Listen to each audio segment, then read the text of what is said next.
Thank you for the opportunity to present to you the Disclosure of Representation in Trading Services form.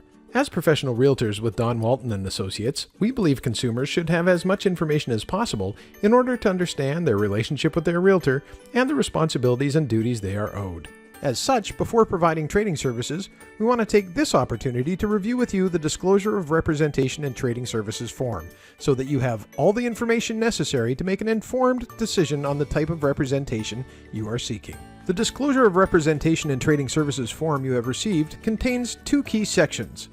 The first is to know your options as a real estate consumer. The purpose of this first section is to describe the differences between being represented or unrepresented in a real estate transaction. The benefits of representation.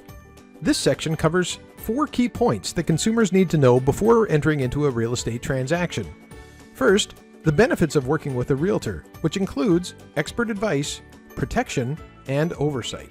Second, an overview of what representation means. For example, as a client, you as the consumer has engaged a realtor to provide services on your behalf. Your realtor will owe you special legal fiduciary duties, including undivided loyalty, avoiding conflicts of interest, disclosing material information, and protecting your confidentiality. Third, an overview of what being unrepresented means. An unrepresented consumer will have no agency relationship with the licensee, which means your realtor is not working on your behalf in the transaction. Your realtor may still provide some limited trading services, which include providing general market information and standard forms, helping people to correctly fill out paperwork, and presenting offers and counteroffers. But they cannot offer any advice. If you choose not to have a real estate professional represent you, you are considered to be an unrepresented party.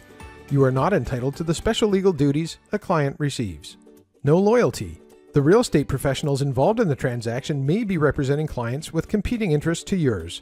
They must be loyal to their clients and not to you. No duty to avoid conflicts. No real estate professional is acting in your interests. No full disclosure. The real estate professionals involved in the transaction do not have a duty to disclose all relevant information to you.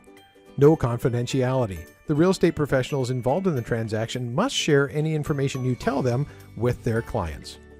And the fourth and final point, in British Columbia, real estate professionals provide their services through licensed companies known as brokerages.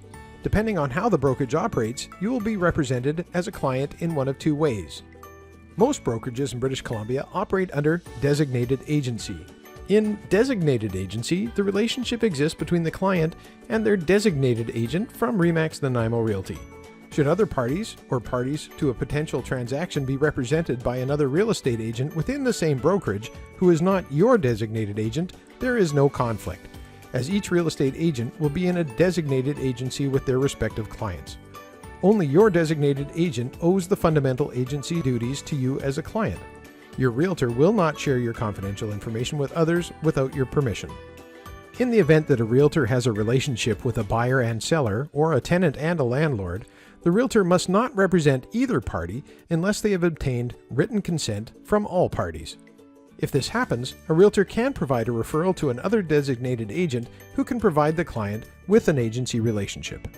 The purpose of the last 2 pages of the Disclosure of Representation in Trading Services form is to document that the disclosure has been made to you, the consumer, and it includes a mandatory checklist and name signature field that the licensee will complete. It also includes an optional checklist and name signature field that may be completed by the consumer. Our brokerage requires that any time we're providing trading services, the form must be completed by the consumer. In order to make an informed decision on representation, please ask your Don Walton and Associates realtor any questions you may have. Once they've answered your questions, you can best determine how you'd like to complete the form. This will enable the team at Don Walton and Associates to provide you with appropriate trading services.